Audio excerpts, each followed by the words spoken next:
It's the 11th of the 11th, 2025, and that means one thing and one thing only, that there are a multitude of F1-centric threads at which we need to pull. We'll talk about Oscar Piastri and qualifying. Jenny Gao of the Checkered Flag podcast, raising questions about whether Mark Webber is the dude for the job.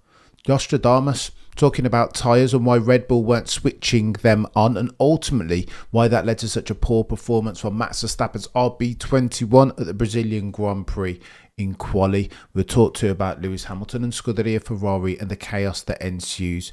It will get techier than techie things. In the first instance, Oscar Piastri, there have been questions raised by Christian Danner about his ability not to handle the pressurised circumstance that is the championship of the drivers, but we're talking about qualifying, says Christian Danner, one-time F1 driver over at Sack Speed. He says his weakness has been a reversion to type as far as 2024 is concerned. Lest we forget then, Oscar Piastri's Achilles heel was pace in terms of absolute performance.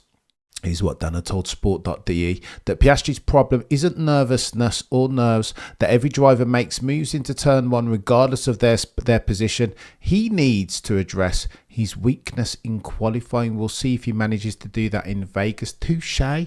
Absolutely on the money, of course he is. If Oscar Piastri doesn't qualify in the bloody like the back markers, the rafters, then of course he makes his life much easier. This is line of least resistance, isn't it, as far as Formula One is concerned, particularly if you harbour hopes and aspirations to win yourself a Drivers' Championship. Jenny Gower, the Checkered Flag podcast, has raised questions around whether Mark Webber is the dude to manage Oscar Piastri. Lest we forget, he didn't exactly win a gazillion championships in his career proper. Famous for multi-21, famous for saying to Red Bull, that's not too bad for a number two driver, when they took off his front wing, but also very famous, notorious for giving away what should have been his championship in 2010. Techier than techie things. This is what Jenny Gow says. It's been suggested to me that because Mark Webber never got to be a world champion and lost out in the dying embers of 2010 and had to almost cede to Sebastian Vettel, that he doesn't have the final piece of the political jigsaw puzzle. And I think Jenny Gow's right. Got to ask questions, right? What does Oscar Piastri do next, given the fact that he's fallen foul of perceived favouritism at McLaren? Lest we forget that Mr. Commercial, aka Lando Norris, is now the face of McLaren. He appears on all of the bloody commercials. Mention no names: OKX, Air Bollocks, Ralph Lauren, Hilton. Where's Oscar Piastri's face? Nowhere to be seen.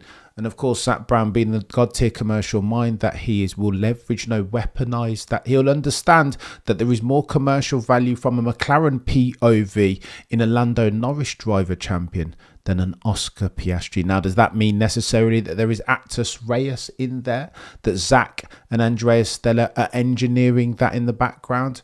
You cannot confirm or deny that. There's nothing definitive. Sagan standard dictates that extraordinary claims require extraordinary evidence to substantiate them.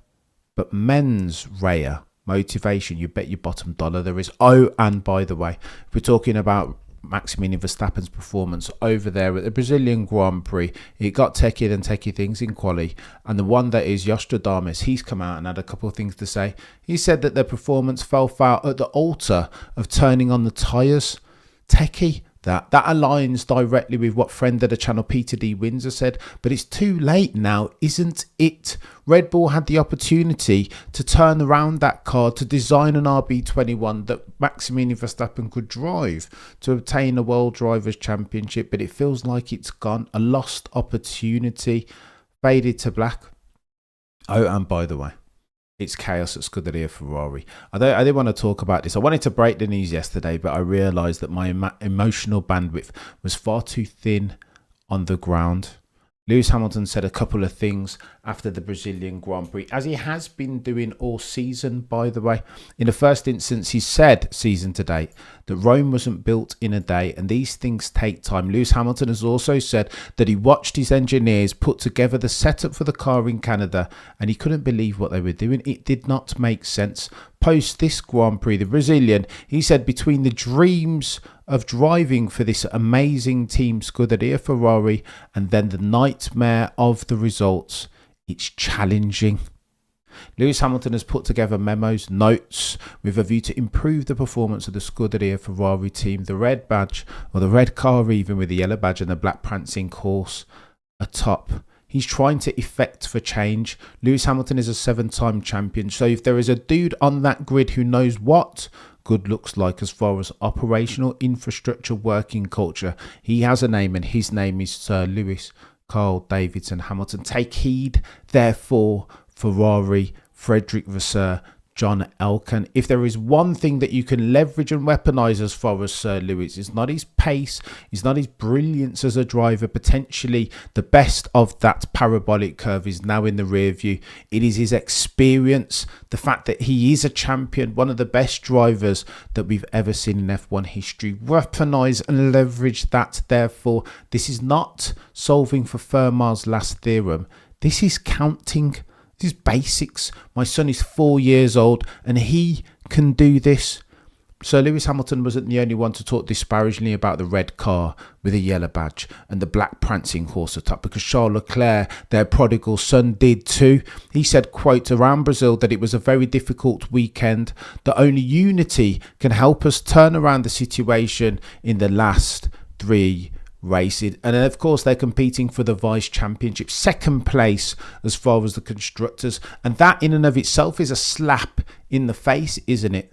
Enzo Ferrari will be turning in his grave, realising that Scuderia Ferrari are competing in the constructors not for first but for second, alongside a Mercedes who have a rookie as one of their drivers, and Red Bull who are only competing with one driver leg. What are we doing, chat? This makes no sense. This is a joke. And it gets worse because John Elkann thought it fit for purpose that he clapped back at his drivers. This is what John Elkann had to say. I'll read it and then we'll react to it. Quote, when everybody is together, great things can be achieved. However, the rest, quote, is not up to par. To whom are you speaking, John Elkann? You have the best driver pairing on the grid. Now, of course, you have had to pay for it. $70 million through the teeth, some will say, and maybe you're not getting what you deserve. That Lewis Hamilton has been underperforming, 64 points adrift of Charles Leclerc in the championship. And some say that that's not good enough. We expected better. But if you don't give him a car that he can drive, then what else do you expect? This is really noddy at this stage from Scuderia Ferrari, and I never thought I would see it. Not this extent of it. John Elkann says the rest is not up to par, alluding to the fact that his drivers, in inverted commas, have been underperforming. He continues, quote, we have drivers who need to focus on driving and talk less. We need drivers who think more about Ferrari and less about themselves. Mate, listen, I've seen good and bad leadership, and this is bad leadership. You need a team that's motivated, that's lean and agile. So how do these comments, John Elkann, I put forth, facilitate and engender that? I would counter, sir. I don't think they do. In fact, I think they're counterintuitive. Lewis Hamilton and Charles Leclerc will be reading this back, having felt like they've been muzzled all season long. They've not gone 10 toes down as far as their criticism of the car and the communication and the outfit and the operational infrastructure, all of which are worthy of criticism. The only thing that Scuderia Ferrari have got right in 2025 are the pit stops. What are we doing here? This is ridiculous. No car. Instability at the rear, lacking in rigidity, doesn't give Lewis Hamilton the confidence that he so needs to get aggressive on the brakes and drag out of that car the best time possible. They've done nothing apart from pit stops. And John Elkann wants to say this, that the drivers need to focus on driving and talk less. I'm reminded of that commentator that said LeBron needed to shut up and dribble. How did that work out? But she's a broadcaster and a journalist, not a coach/team owner. If, John Elkann, you want for your team to do well, I would argue that there is a better approach than this. Stop criticising your drivers. The Shakespearean level of false seeming and everything's fine and like chin chin and kumbaya, that's misrepresentative. That's not true to foot. That's not what Ferrari is. That's not where They are. So I don't know why John Elkann wants to do the 1984 thing and censor and muzzle his drivers. It is 2025, the drive to survive attitude era, lest we forget. Lewis Hamilton's that responded this way. Post on Instagram. He said, I back my team, I back myself. I will not give up, not now, not then, not ever. Thank you, Brazil, always. Barbed, pointed, almost directly responding to John Elkann, saying that the drivers need to talk less. Well, Lewis is like, you're not going to muzzle me.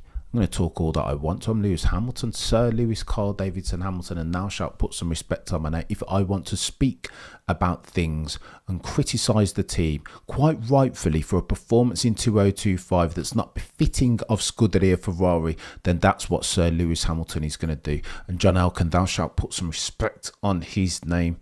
De Kaiser, legendary Italian journal of autoracer.it, has had something to say as well. I'm going to read this out. This is important. He's talking about the enduring fissure and conflicts between Sir Lewis and Scuderia Ferrari. He says, quote, it's no secret that not all of the senior engineers have been happy with the comments of Sir Lewis this season, nor is it a secret that a certain group of long-established technicians are resistant to changing their ways based on input from someone coming from outside. Let's break this down. This is important. Agile working does not care for tradition nor convention.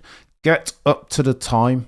If Lewis Hamilton is telling you what good looks like and that this isn't it, that when he gets to Canada it made no sense the way that the engineers and technicians are working, then take heed, Scuderia Ferrari. You have a gem in that dude's mind. He's a god tier racer, a god tier racing man, a racing man's racer. He's telling you how to get back to the mountaintop, and you, out of stubbornness, don't want to listen to him because he's an outsider. We've been here before, haven't we?